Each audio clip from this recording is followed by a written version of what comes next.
Olá, seres de luz! Tudo bem com vocês? Sejam muito bem-vindos ao nosso canal Magia e Bruxaria Natural. Meu nome é Waiken e hoje eu quero trazer o tema aqui para vocês de ética profissional e as técnicas de tarô utilizadas, as principais técnicas, tá? Não percam no final desse vídeo que nós temos uma técnica excepcional que você, se estiver aprendendo a jogar tarô, não pode ficar sem aprender essa. Ok? Então, se você gosta desse tema, curte, compartilha, comenta nos comentários, se inscreve no canal e ativa o sininho de notificação para você nunca perder nenhuma novidade aqui do nosso canal, tudo bem? Então, sem mais conversas, vamos lá pro vídeo.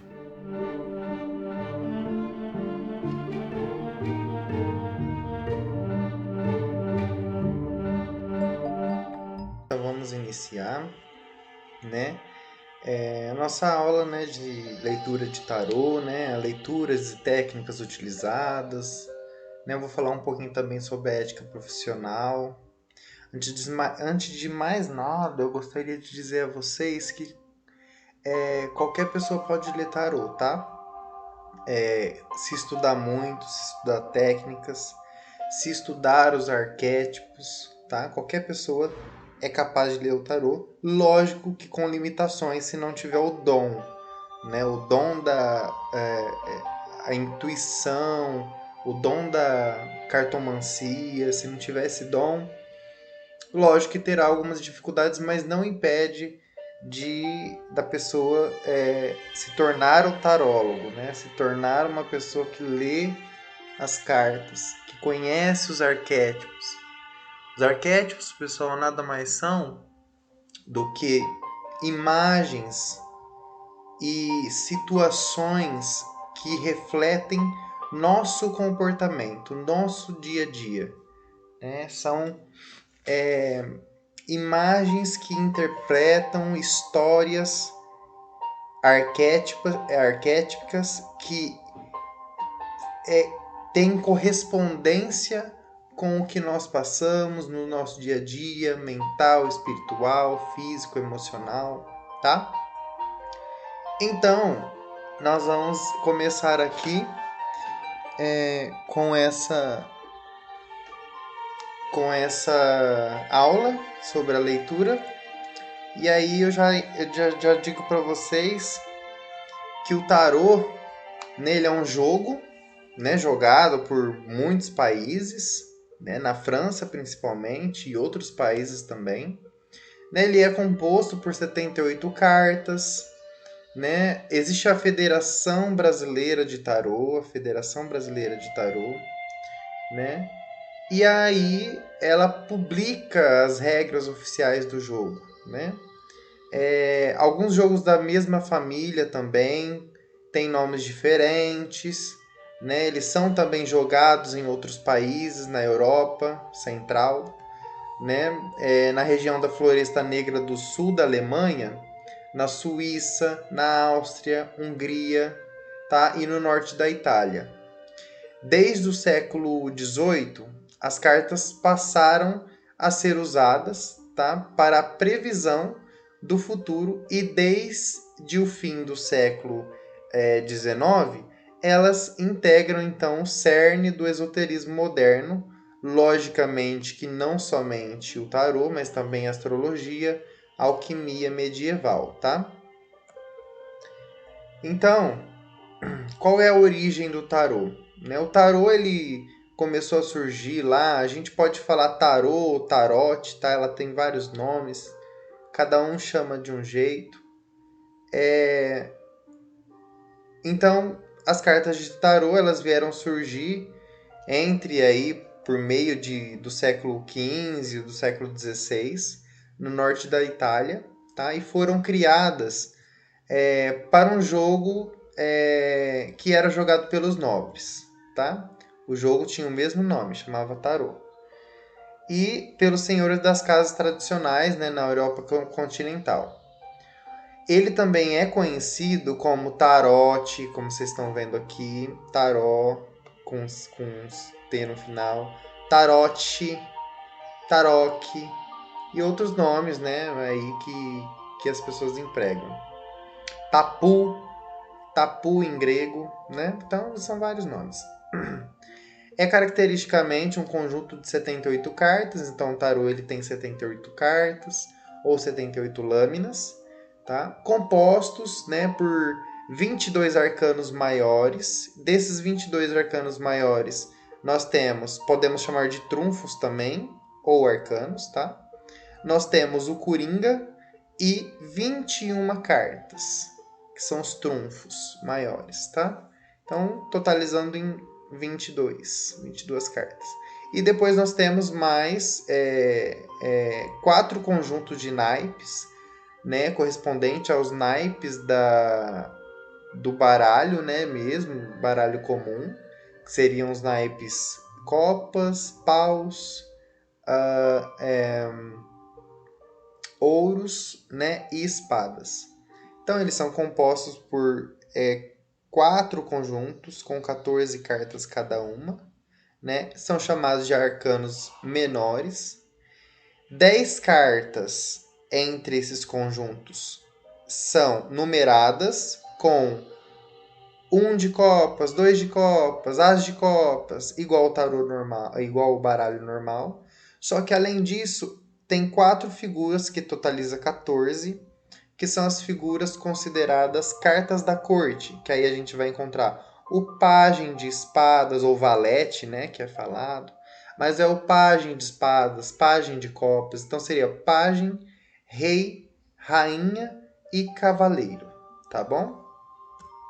Totalizando então os arcanos menores em 56 cartas.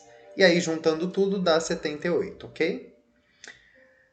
A origem real, de onde veio isso, de onde veio, de onde surgiu, é incerta, né? Bem misteriosa, né? Tem várias teorias que culminam, né? Que desaguam em documentações encontradas, mas não existe nenhum fato ainda concreto, viu, pessoal? Que aponte para uma origem só. Aqui eu ponho os egípcios, os árabes, os chineses. Eles usavam essa técnica e usavam técnicas de adivinhação também, né? Que estarão, né, talvez na origem da leitura das cartas. Na China surgiram os primeiros baralhos, né, no século X, com a criação do papel, sendo estes inicialmente compostos por tiras de papéis, né, numeradas com inscrições distintas. Então, elas eram numeradas com inscrições distintas. Essas numerações eram flechas, ossos, conchas e pedras. Então, não era como a gente conhece hoje, né, os naipes mesmo. Então, era usado para adivinhação também, tá? Quem são os arcanos maiores, né, ou trunfos maiores? São esses aqui que vocês estão vendo à direita, tá? De 0 a 21. Um detalhe que essa carta 0, ela pode ser considerada como a carta 22, que é a que vem depois do O Mundo. Então, depois de 21, volta para o 0, que seria o 22, que é o Louco, ok? Então, a carta O Louco, ela pode ser considerada como carta 0 ou como carta 22, tá? O que significa arcanos maiores? Os arcanos maiores, eles também vão ser considerados e são conhecidos, né, como aquelas que revelam as lições espirituais, né, que você terá que aprender na vida. Então, é como se fosse uma coisa assim, você tem que aprender isso, né? O que você tem que aprender? O louco. O louco, ele prevê um sentido de, olha, sai da zona de conforto, vai para a área de confronto, em rumo ao desconhecido, com sabedoria, né? Mas em relação a quê? Aí vem os naipes para complementar, tá? Os naipes, então, eles são os arcanos menores, né? E são compostos por paus, copas, espadas e ouros, tá? Então, na verdade eu pus aqui tudo em plural, né? Mas é ouro, né? E aí um de ouros, né? Então pode ser no plural, não tem problema nenhum. Bom, paus eles representados sempre por uma madeira, né, com fogo, né, que submete aí a criatividade, a princípios de começo de uma nova jornada, né, na criatividade. O fogo é algo criativo, é algo que consome, né, algo que dá energia. Então, todo esse arquétipo aí é aplicado. Copas submete a água, à fertilidade, ao amor, à afetividade, às emoções propriamente ditas, tá? Espada reflete o ar, né?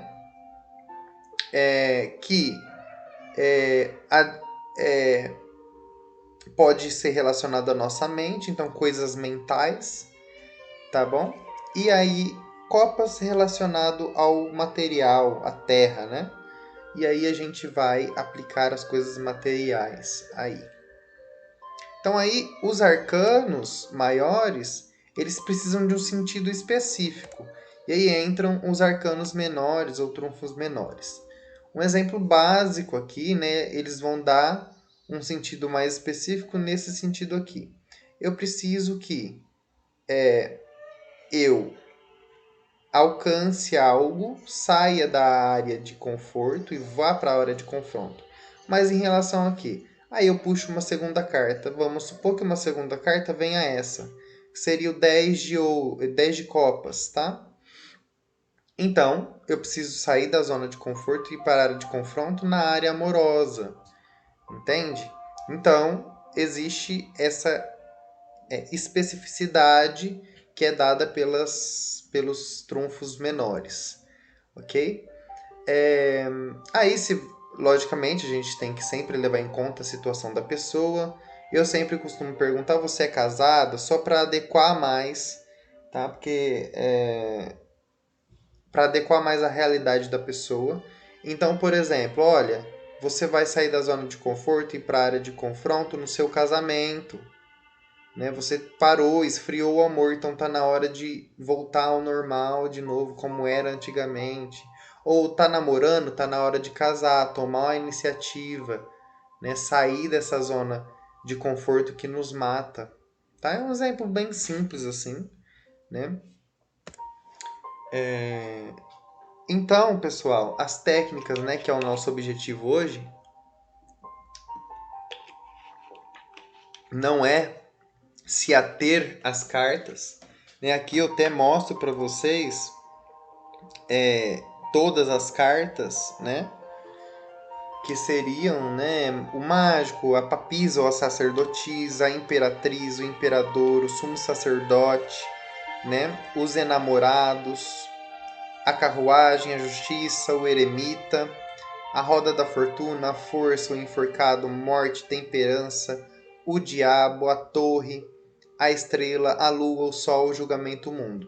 Então, não adianta nada eu vir aqui, isso aí você encontra na internet, o significado delas, tá? Então isso aí é bem redundante, eu não vou me ater a esse fato. Vocês, obviamente eu estou aqui mostrando as técnicas mais comuns. O que eu quero chamar a atenção aqui para vocês agora? Aonde está escrito não, eu não vou trabalhar com vocês, tá? Por quê? Ou são coisas redundantes, ou são coisas mais complexas que não vem ao caso eu aqui agora abordar. Porque a gente está começando aqui, né, a explicar algo.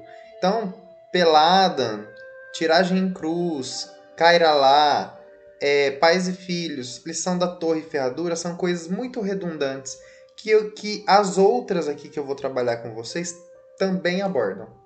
Tá? Então, Peladan, Tiragem de Cruz, Peladan é baseado na tiragem de cruz.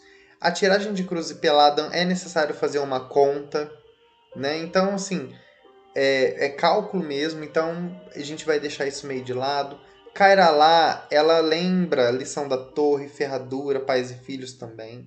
Então vamos trabalhar com o que a gente mais vai lidar na situação do dia a dia, tá?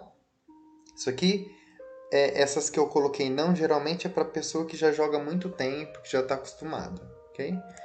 Então a primeira, mais fácil, é é a de... A de duas cartas, pessoal, eu não pus aqui, porque ela é essa aqui, ó. Tá? A de duas cartas é simples. Deixa eu só ver aqui se eu não pus mesmo.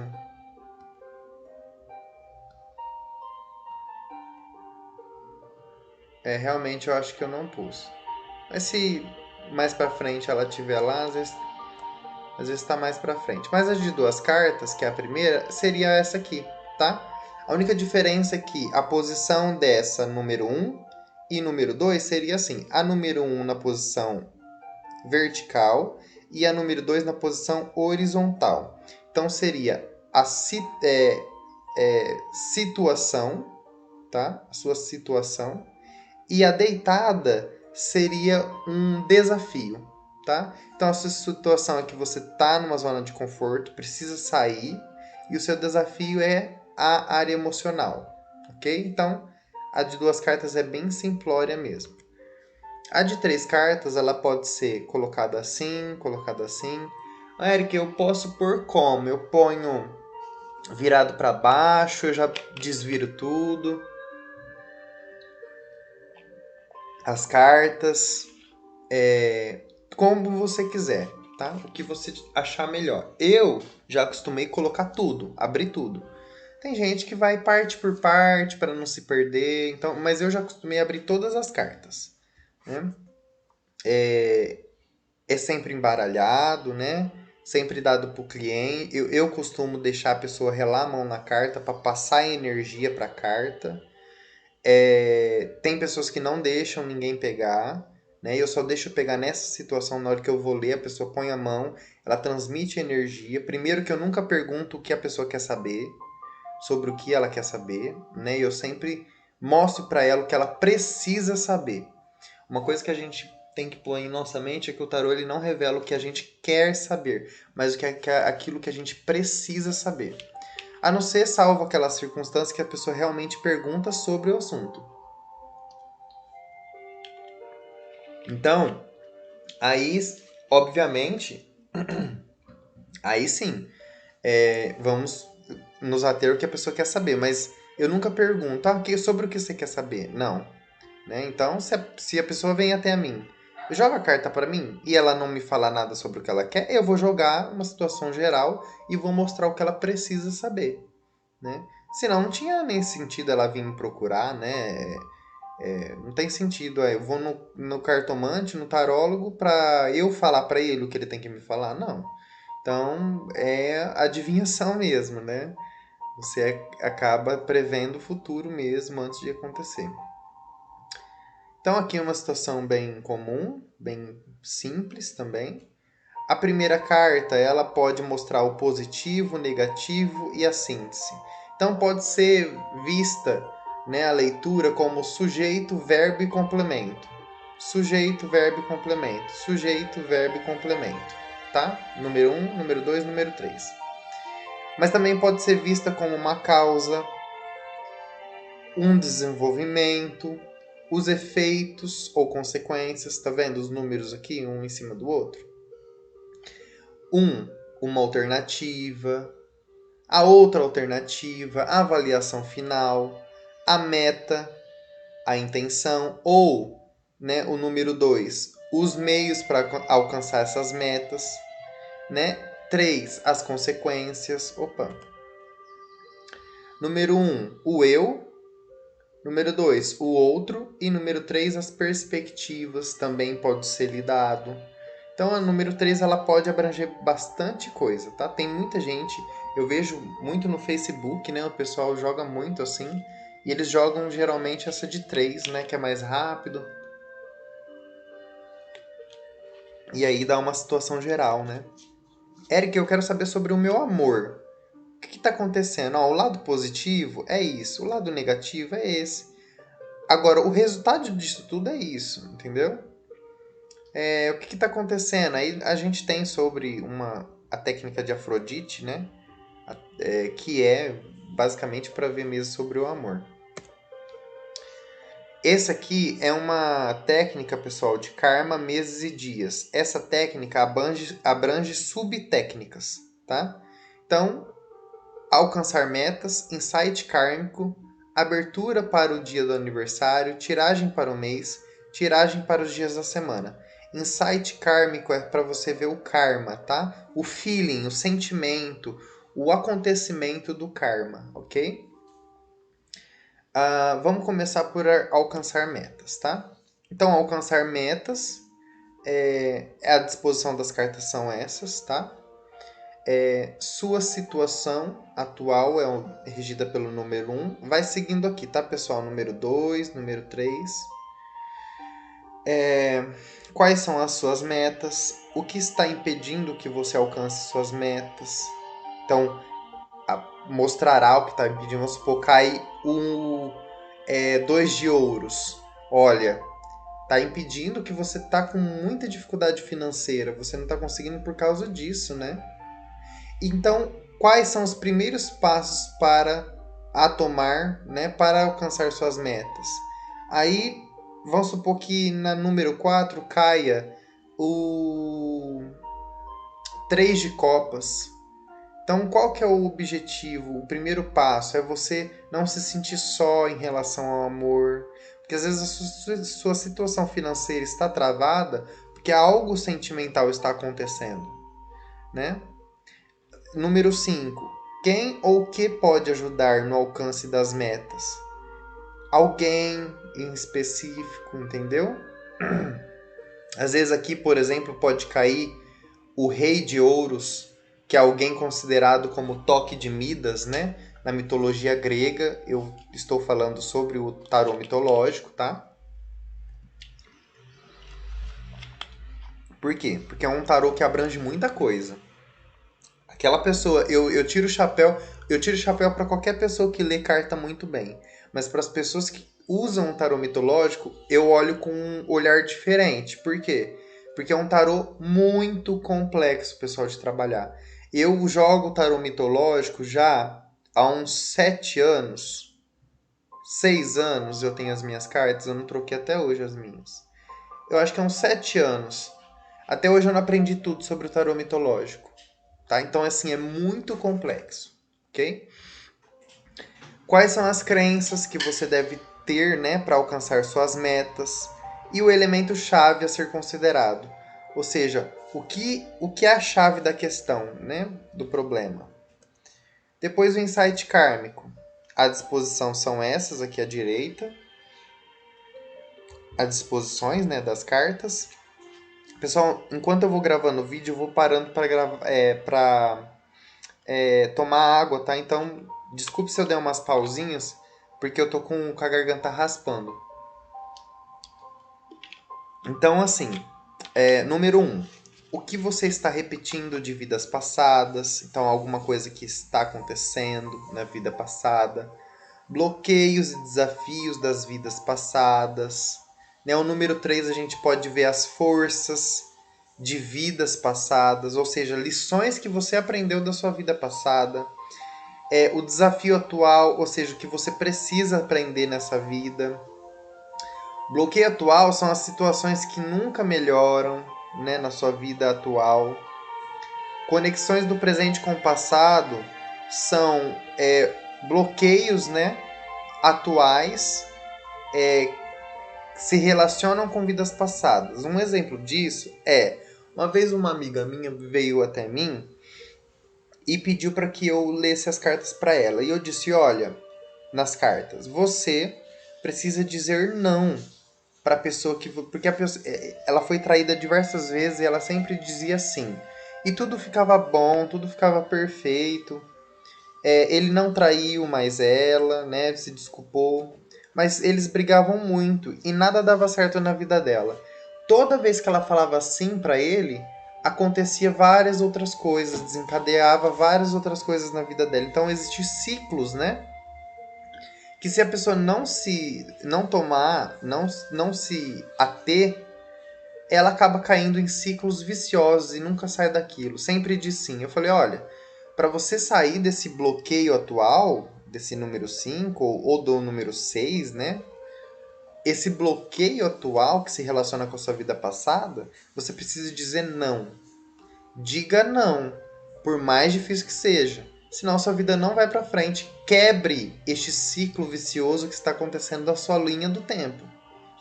Né? Então, aí depois ela conseguiu dizer não, sofreu horrores, quase entrou em depressão por dizer não. Olha como que é a dependência espiritual, viu, pessoal, desse ciclo vicioso. Sofreu horrores, hoje a vida dela está em ápice. Ela está com 30 anos, ela é gerente de um supermercado, ela tem muito dinheiro, ela é muito bem sucedida, ela está escrevendo os livros de economia, né? Tá fazendo a segunda faculdade, então assim, a vida dela estourou. Então, era um bloqueio, era uma pessoa, era a pessoa? Talvez não, talvez era o sim. Era o sim dela, né? Não culpe o outro, culpe você pelo seu destino. Você é culpado pelo seu tear do futuro. Então, todas as situações que você toma desaguam em consequências, nas quais você tem que aprender a conviver com as consequências tomadas, com as consequências que são atribuídas a escolhas que você tomou, ok? Situação 7 aqui, ação a tomar para cura, né, e desenvolvimento espiritual. O 8 é sabedoria, então os seus pontos fortes, né, lições que você aprendeu, né, como você precisa se expressar, então o 8 tem essa dinâmica.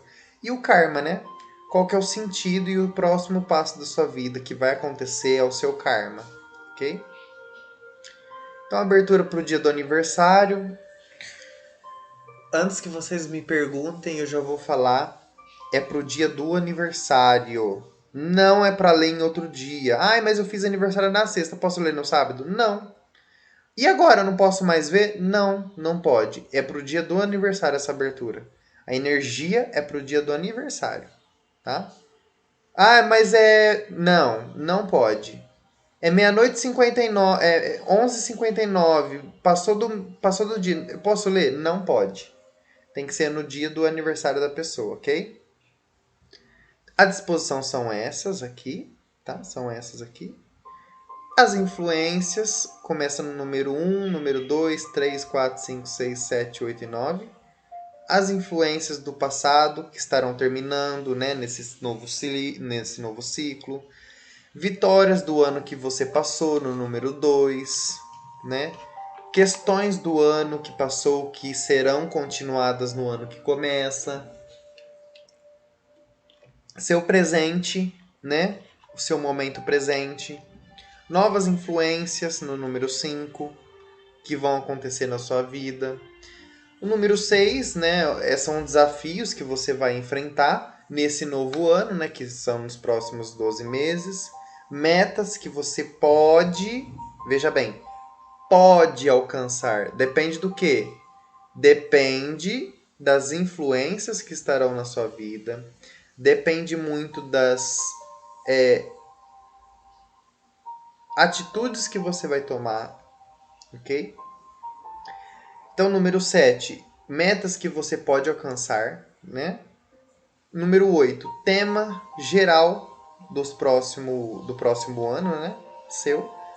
E o seu presente, ó, a bênção do seu aniversário que vai acontecer. Número 9. Tiragem para o mês. Que dia que eu tenho que fazer essa tiragem? Antes de começar o dia 1 do mês, ok? Dia 30 ou dia 31 ou dia 28, depende do mês aí, né? Mas tem que ser no último dia do mês, antes de completar meia-noite, ok? Antes de virar o mês. Então, tema geral do mês, né? Como será a primeira semana do mês? Desculpa aqui, comi 2 letras. Como será a segunda semana do mês, ok? Como será a terceira e como será a quarta. Aqui, mês 1, semana 1, semana 2, semana 3, semana 4, semana 5. Tá? E aqui é dos dias da semana. ok? Então, tema geral da semana. Tá vendo como já começa a entrar em uma redundância, abordar a mesma coisa de formas diferentes?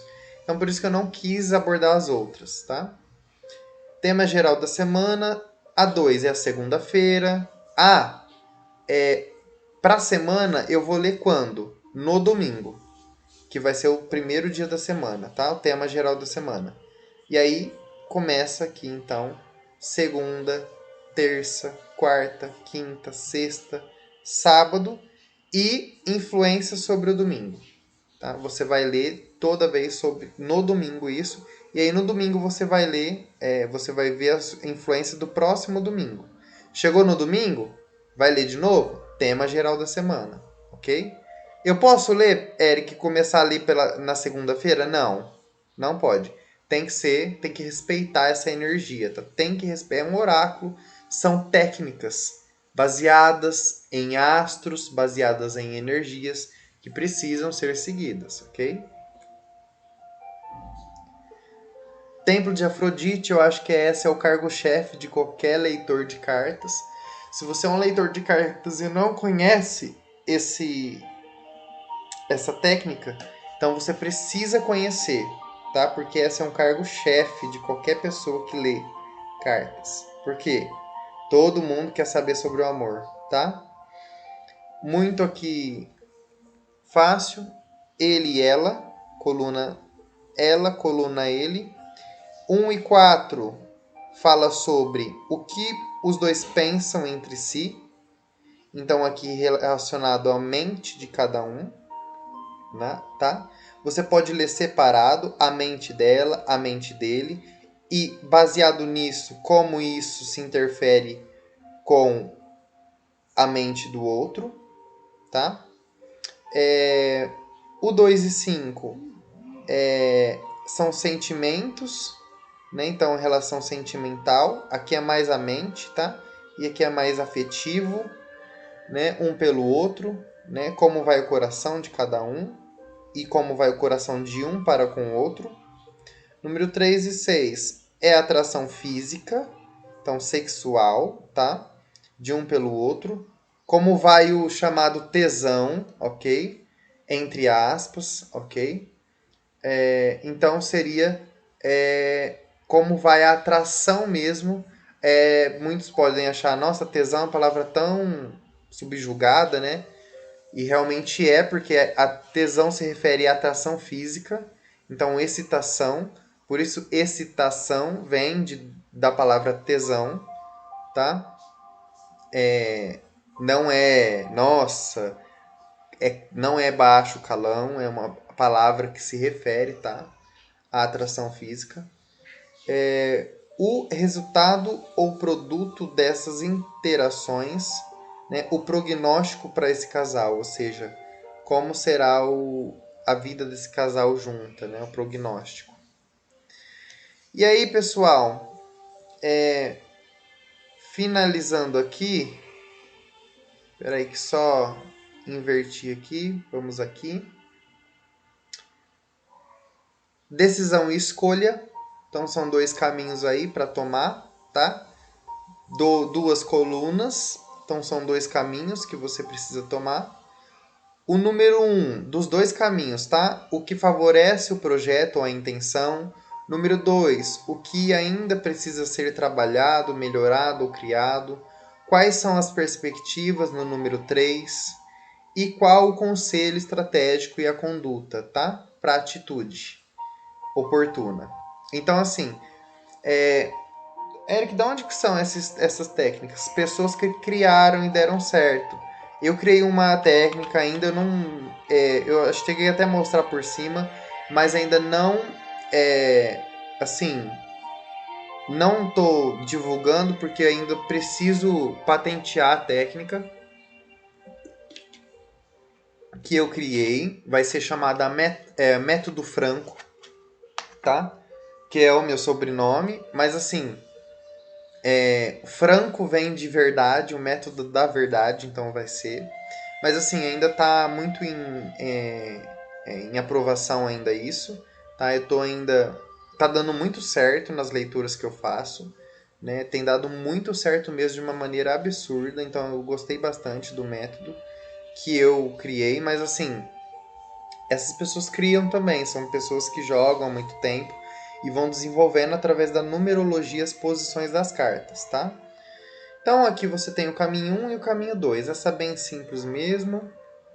Agora essa, pessoal, essa, a cruz celta, é a mais completa de todas as técnicas, tá? Essa técnica já vem do nome, a cruz celta, ela é baseada nos arquétipos célticos, na espiritualidade celta, né? Então, é bem, essa cruz, né? Essa técnica, ela vai reverenciar muitas áreas da vida. É uma abertura amplamente conhecida, muito jogada. Na Grécia é assim, a única, basicamente, que eles usam, porque você vê todas as técnicas em uma só. É como se fosse basicamente isso, tá? Então eu jogo muito ela, eu gosto muito dessa técnica. Olha, só para de conhecimento, tá? Essa à esquerda é a cruz celta originária, aproximadamente 5.000 anos antes de Cristo. Então já existia, tá? Depois do cristianismo, eles modificaram a cruz celta. Então a cruz, né, com uma haste aqui, como se fosse o crucifixo. Né? Se você tirar esse ciclo aqui, né, esse círculo, você vê um crucifixo. Né? Então aqui você vê uma cruz mesmo. Aqui não, um crucifixo, onde, aspas, Jesus foi crucificado. Né? Então depois do cristianismo veio essa modificação, mas a cruz celta ela simboliza isso. O que ela simboliza? Os 4 elementos: terra, ar, fogo e água. Assim como Triskel, né? Triscle, a cruz celta, ele reverencia isso também. Tá? Após a introdução, né, após a introdução do cristianismo, as cruzes celtas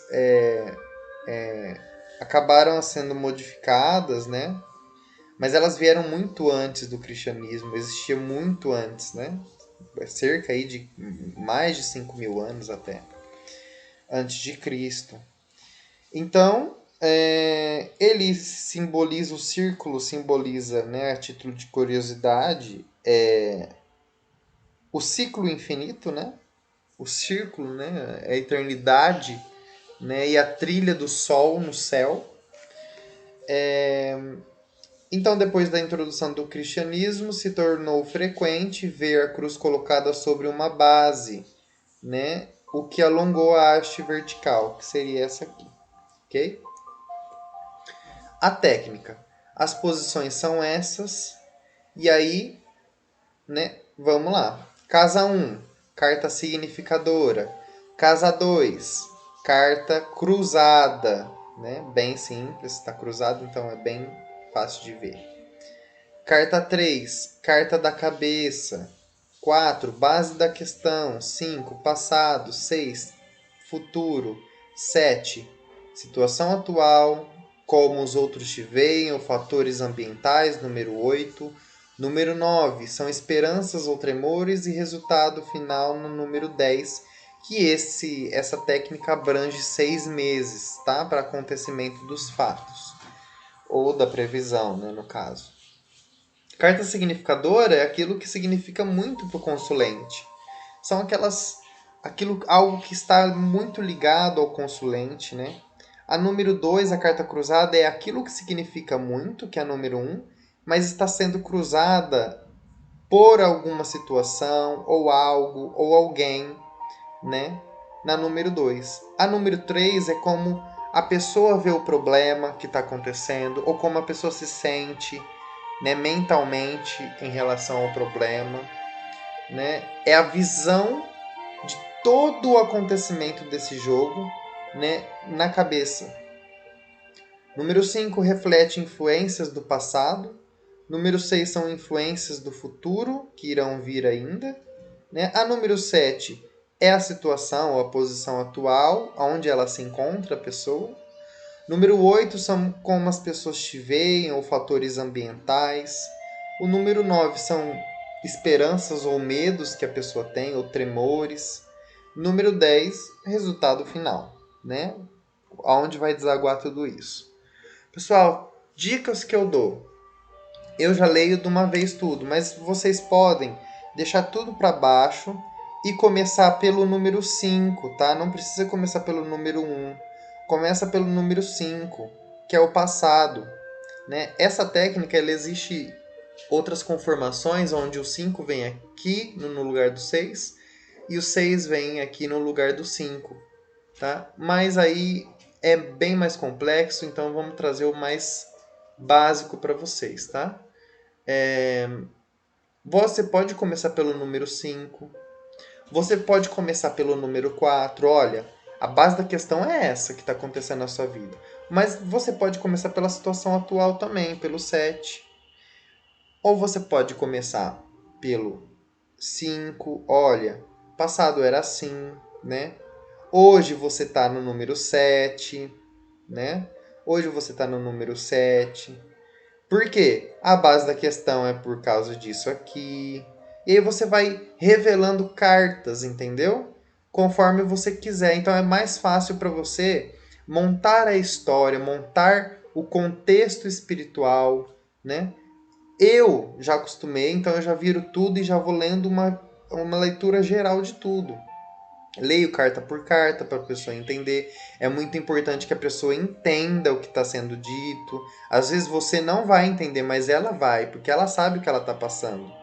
Né? Você vai achar, às vezes, que está falando besteira. Né? Lógico, se você estudou muito pouco, pode ser que você vai estar falando besteira mesmo. Agora, se você estudou muito, dificilmente você vai estar errando o significado das cartas, dos arquétipos, né? Então, essas técnicas são as mais utilizadas, né? Agora eu vou falar uma coisa muito específica sobre a ética, tá? A ética no tarô. Existe o código de ética no tarô, né? O uso profissional do tarô em aconselhamentos é uma atividade que não conta como uma formação homologada, tá? Tanto na interpretação do oráculo quanto na condução do atendimento em si. Então não é considerado uma profissão, mas existe um código, uma ética, tá? Por que não é considerado uma profissão? Porque tem gente que faz curso online, curso presencial, ok? Umas pessoas só leem conteúdo de internet, né? Muitos ainda possuem acentuadas faculdades psíquicas. Então isso é muito assim variável para ser considerado uma profissão, uma ciência, né? Não é uma ciência, é uma arte espiritual, metafísica, né, de adivinhação. Lógico, a numerologia sim, ela se baseia numa ciência e o tarô está alicerciado sobre ela, mas na hora de ler as pessoas não se baseiam nisso.